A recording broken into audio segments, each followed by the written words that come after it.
Olá, eu sou a Yasmin, estudante de Medicina da Universidade Católica de Pelotas. E eu sou a Mônica, estudante de Medicina da Universidade Federal de Pelotas. E esse é mais um episódio do Ginecologicamente Falando, um podcast do Departamento de Ginecologia e Obstetrícia da Universidade Federal de Pelotas. Temos como objetivo abordar temas importantes na área da ginecologia e obstetrícia e no dia a dia da saúde feminina, trazendo conteúdo semanal de qualidade, de forma simples e divertida. No episódio de hoje, vamos abordar sobre o atendimento da mulher nas unidades básicas de saúde. Um dos pilares principais do Sistema Único de Saúde é o atendimento e resolução de até 80% das demandas da população. E sabemos que o atendimento da mulher, em todas as suas fases da vida, tem importância fundamental, desde o pré-natal, a prevenção dos cânceres ginecológicos e também na resolução dos problemas do dia a dia, como contracepção e infecções vaginais. A busca pelo postinho faz parte do dia a dia de grande parte das brasileiras. Para entendermos melhor sobre esse atendimento, funcionamento, dificuldades e desafios,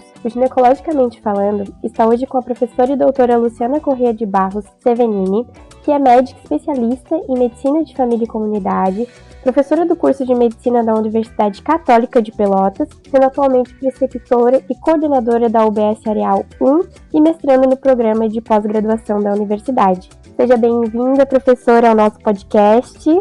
Boa tarde, gurias. Muito obrigada pelo convite. Queria já aproveitar, então, para parabenizar vocês e a todos os envolvidos pelo projeto, né? Achei ótima essa iniciativa. E, enfim, é um prazer estar aqui participando hoje. Espero que essa nossa troca também seja proveitosa para quem está nos escutando. Então, bora começar a nossa entrevista? Professora, para que possamos entender a nossa realidade em Pelotas, que é uma cidade de aproximadamente 343 mil habitantes, como estão divididas as nossas unidades básicas de saúde? Quantos postos de saúde são? Eles são todos da prefeitura? Existem unidades em comunidades distantes ou rurais do nosso município? Bom, então, recentemente, né, a gente recebeu um material de protocolo de acolhimento e nesse protocolo, a princípio, seriam contabilizadas 50 unidades básicas de saúde no nosso município, né? Então, a gente tem essa divisão por todo o nosso território. A maior parte delas vai ser na zona urbana, né? Então, 75% aí ficam na zona urbana e os outros 25% ficam na zona rural. Algumas dessas UBSs, né? Então, eles têm o modelo de atenção primária que a gente chama de tradicional, né? Então, eles não têm uma delimitação de território mais específica, que é uma característica do nosso processo de estratégia de saúde da família, mas nas UBSs que a gente tem a estratégia, que também é a maior parte das unidades desse nosso município, a gente tem um território, né, que a gente chama de território adscrito, e aí dentro desse território ficam as famílias assistidas por uma UBS específica, né, então idealmente a gente acaba abrangendo aí 4 mil usuários, né, que a gente tem como cadastrado pelas nossas agentes, e aí dentro desse território que a gente vai fazer os nossos atendimentos. Eu trabalho na Católica, né, então eu sou professora, sou preceptora da UBS, e aí a gente tem essa administração, né, que tu questionou, da prefeitura, por alguma parte das UBSs, mas algumas outras também têm um convênio com as universidades, então a gente vai ter aí algumas unidades que vão ter o convênio com a federal, e outras com o CEPEL. Então, eu trabalho em uma das 6 UBSs escola da UCEPEL, então a gente tem os nossos alunos aí distribuídos em várias outras, mas a princípio, pensando nessa parte de territorialização, né, que a gente chama, então na verdade a gente pega o território do município e faz uma divisão, dependendo tanto da parte geográfica propriamente dita, quanto das competências culturais, né, então como é que é essa população, enfim, faz um delineamento, um mapeamento, né, desse território, e a partir daí a gente consegue fazer essa divisão dessas 50 UBS. Perfeito, professora. E assim, quem são os profissionais que acabam atendendo nessas unidades? São especialistas de medicina da saúde, família e comunidade? E os demais profissionais? Quem que trabalha nessas unidades? Bom, então, falando de saúde pública, né, eu costumo dizer aí que os nossos objetivos enquanto atenção primária eles são múltiplos e muitas vezes eles são muito ambiciosos, né? Então a gente considera a saúde multifatorial, né? Então não é só a ausência de doenças e, obviamente, para a gente conseguir atingir os nossos objetivos dentro da atenção primária, a gente precisa de uma equipe multidisciplinar, né? Então Na verdade, na estratégia de saúde da família, que é o modelo que é utilizado na minha UBS, a gente tem a equipe mínima, né, que a gente chama, que sempre vai ter um médico, um enfermeiro, um auxiliar ou um técnico de enfermagem e os agentes comunitários. A gente acaba tendo essa equipe mínima, mas com o apoio de vários outros profissionais do município, né? Então, tem responsáveis pela saúde bucal, então na minha UBS, onde eu trabalho, a gente tem também o apoio do dentista, tem os serviços especializados que a gente consegue também articular, mas a princípio são esses os principais profissionais que ficam nessa equipe. Com relação à especialização, né, então a gente sabe que a medicina de família e comunidade tem aí uma procura ainda muito baixa dentro do nosso país, apesar de a gente ter um mercado bem amplo aí, né, disponível, e isso acaba refletindo, né, nos nossos profissionais. Então, alguns já são especialistas, né, dos médicos que atendem dentro das unidades básicas, mas muitos deles acabam não tendo a especialidade, né, acabam sendo médicos generalistas, que a gente chama, que acabam passando por um período, enfim, ou escolhendo seguir, mas sem a especialização. Então, temos essa equipe mínima e temos os profissionais médicos dentro da nossa cidade, nem todos são especialistas. Muito bem. E nesse contexto, na unidade que tu trabalha, são muitos atendimentos diários e o quanto desses atendimentos representa atendimentos que sejam de mulheres no dia a dia? Bom, então, na minha UBS especificamente, né, justamente por essa questão do território aí que eu estava falando, a gente tem uma demanda variável, né? Então, agora, recentemente, a gente teve algumas unidades básicas que ficaram da prefeitura para atendimento só de sintomas gripais. E aí a gente teve que fazer um rearranjo aí das nossas demandas e atender alguns pacientes que não eram do nosso território propriamente dito. Então teve um aumento da demanda bem expressivo. Mas no geral, a gente tem aí um agendamento de 6 a 8 pacientes por turno. E mais os pacientes de acolhimento, que a gente chama. Então, são de 6 a 8 consultas agendadas, que a gente vai fazer puericultura, pré-natal, atendimento clínico, né? E aí tem os atendimentos do dia, né? Queixas mais agudas, que a gente tem esse serviço dentro da estratégia. E com relação às mulheres, né? A gente sempre fala que a mulher acaba procurando mais o atendimento, né? Eu acho que isso é uma coisa meio que cultural mesmo. Então, na minha UBS, acaba acompanhando. A gente tem aproximadamente uns 60%, 70% aí dos atendimentos do sexo feminino. E aí as demandas são múltiplas, né? Então a gente tem essas mulheres bem presentes dentro da unidade. Nossa, realmente é bem expressivo mesmo, né, o número de mulheres. E assim, prof, que tipo de atendimento a unidade básica de saúde se propõe para realizar para a saúde feminina? Bom, então, quando a gente fala, né, de UBS, de atenção primária à saúde, a gente fala de longitudinalidade. O médico de família adora falar, né, sobre os princípios diretrizes, mas aqui é verdade. Então, a longitudinalidade que a gente traz, né, para quem não sabe, é o acompanhamento ao longo da vida, né? Então, a gente acaba atendendo nas nossas unidades desde o bebezinho até cuidados paliativos, né, até o final da vida mesmo, assistindo a família como um todo. Então, na verdade, as ações da mulher, elas vão começar desde lá na questão do programa de saúde na escola, por exemplo, que a gente faz orientações sobre sexualidade, sobre planejamento familiar, a gente consegue falar desde os adolescentes, então as mulheres que vão começar uma vida sexual, a gente tem vacinação de HPV, que a gente vai sempre acabar atendendo dentro, né, das consultas de rotina, né, de puericultura, de pediatria. Tem a parte de início da saúde sexual, né, então essas mulheres quando começam a ter as relações, a gente faz esse fornecimento de preservativos, né, explica sobre métodos contraceptivos, inclusive pré-concepção, então as mulheres que desejam gestar, a gente já faz todo um rastreio, uma conversa, né? Justamente para minimizar aí a perda do nosso vínculo. Depois essas mulheres também vão ser assistidas durante o seu próprio pré-natal, né? Então a gente tem um atendimento bem importante de gestantes. Na parte do climatério, a gente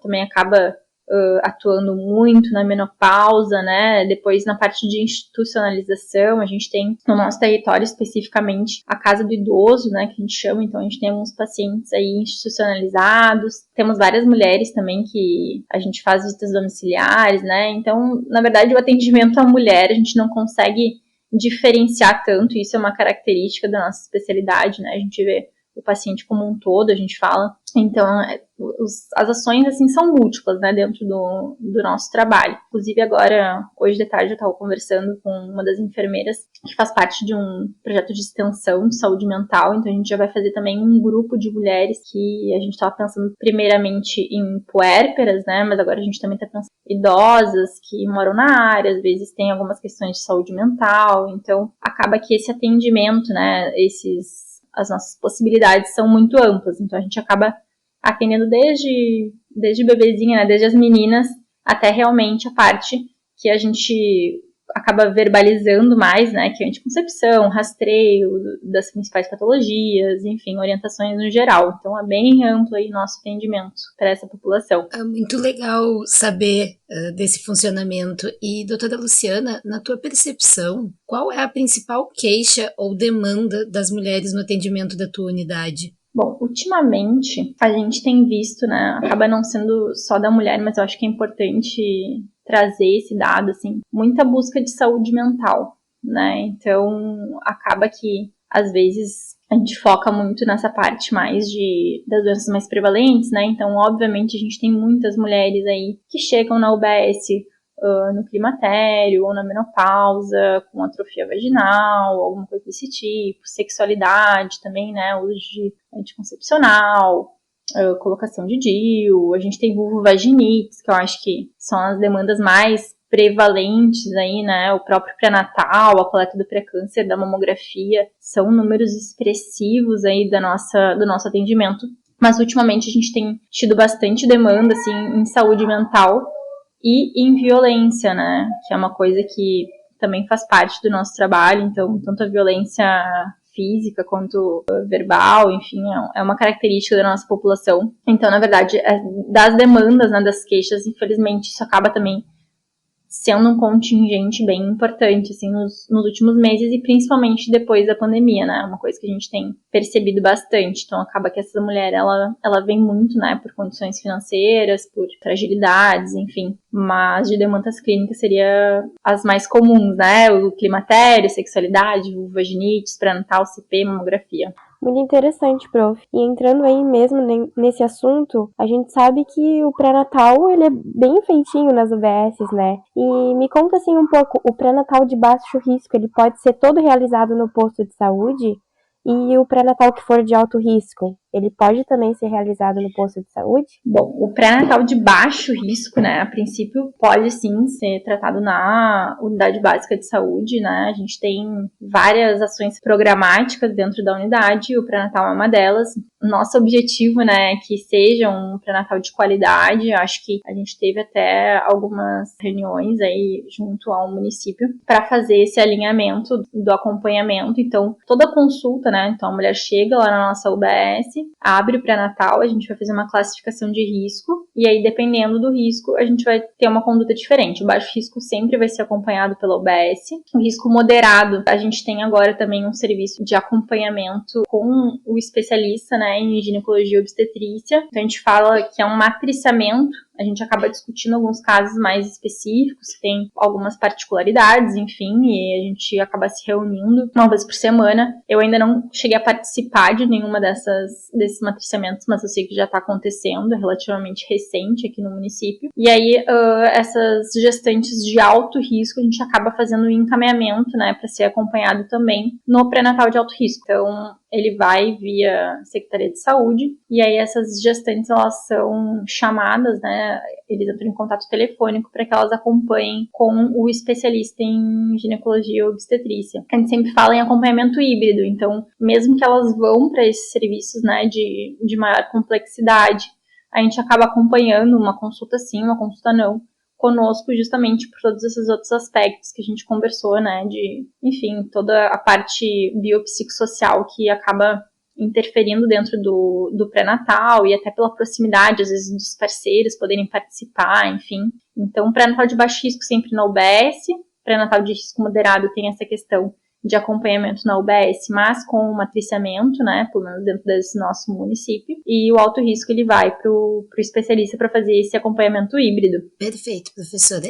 E falando nas gestantes, como as pacientes gestantes conseguem o acesso às consultas? É rápida essa chegada após a procura? Bom, é difícil, né, a gente falar para todos, né, os atendimentos. A gente sabe que dentro do município, mas no Brasil como um todo, o atendimento da saúde, ele acaba variando muito com a equipe, com o acesso, enfim, tem várias questões. Mas no meu serviço especificamente, né, que é o que eu posso falar, a gente tem um apoio bem interessante, assim, a gente consegue geralmente ter um atendimento em até 2 semanas para iniciar a primeira consulta propriamente dita, mas a gente tem no serviço de acolhimento, ou seja, porta aberta, a paciente ela chega na nossa unidade, ela vai ser acolhida sempre, ou seja, ela sempre vai ser escutada pelo menos, e ela já pode fazer o próprio HCG urinário para ter o diagnóstico inicial. A gente já inicia com a suplementação de ácido fólico e de sulfato ferroso. Em alguns casos, a gente já pode até solicitar os exames do primeiro trimestre, nesse primeiro dia mesmo de percepção da gestação, e aí a gente acaba agendando a primeira consulta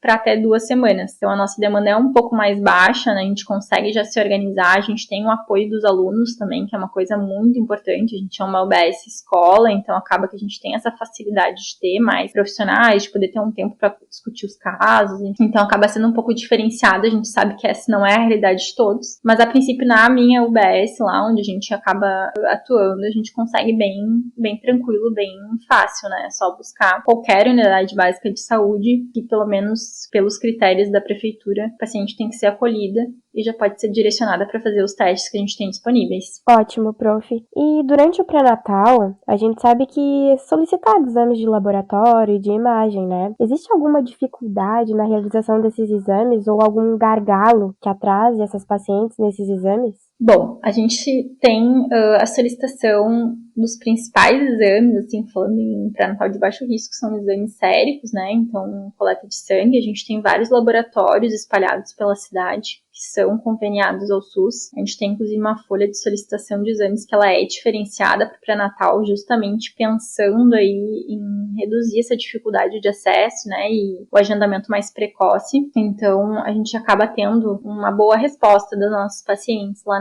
na unidade. Elas conseguem com uma certa facilidade. Mas a gente sabe que em alguns outros aspectos acaba pecando, né? Então, um dos pontos que é o ultrassom, por exemplo, né, ultrassom obstétrico, ecocardiografia fetal, enfim, principalmente em situações de uma maior complexidade de pré-natal, a gente acaba, assim, tendo uma certa dificuldade, né? E aí eu acho que a gente não tem um único ponto aí de dificultador para essa situação, né? Eu acho que parte um pouco da contratualização, né, do município, então a quantidade de laboratórios, de exames, de ultrassom que são fornecidos, né, via SUS, isso é uma questão.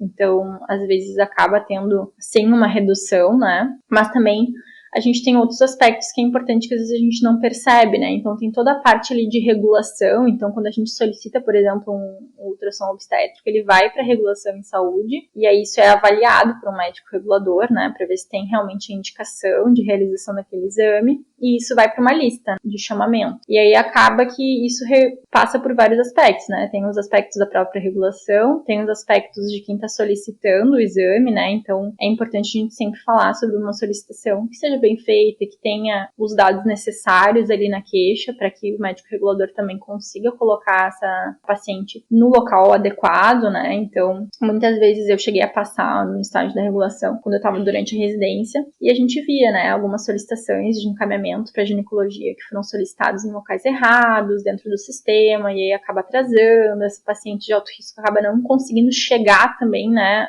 no serviço de alto risco, ou o próprio ultrassom obstétrico que não é bem explicado, qual seria a indicação, né, se já fez algum outro ultrassom, se tem algum fator de risco mais importante que necessite de mais de um exame. Então, eu acho que isso passa, assim, né, esse gargalo aí, ele passa desde a contratualização, ou seja, quantos exames a gente tem disponíveis, né, quantos laboratórios a gente consegue esse acesso, até a parte regulatória, né, então dessa lista que a gente tem para autorização dos exames, até a parte da própria formação dos profissionais solicitantes, né, então é importante a educação continuada. E a gente cai nessa parte da especialidade, acho que em qualquer serviço, né, sempre que a gente tem um especialista, a gente acaba tendo, em tese, né, um apoio um pouco melhor de conhecimento do sistema. Então, eu acho que existe sim esse gargalo, não é algo que a gente tenha experienciado tanto na nossa prática, a gente tem conseguido relativamente rápido e nas situações necessárias, né? Mas às vezes acontece e as causas são multifatoriais, né? Com a maior parte das coisas dentro da atenção primária. Perfeito. Professora Luciana, a gente está encantada com o nosso bate-papo. Eu tenho certeza que as tuas palavras, as tuas respostas vão auxiliar muito a população e também inspirar os nossos acadêmicos. Eu e a Yasmin, em nome de toda a equipe do Ginecologicamente Falando, queremos agradecer muito a tua participação no nosso podcast. Gurias, eu que agradeço. Foi um prazer. Espero que tenha sido tão bom para vocês quanto foi para mim. Pode ter certeza que foi sim. Muito obrigada. Então é isso, pessoal. A gente se encontra na próxima terça-feira. Um beijão!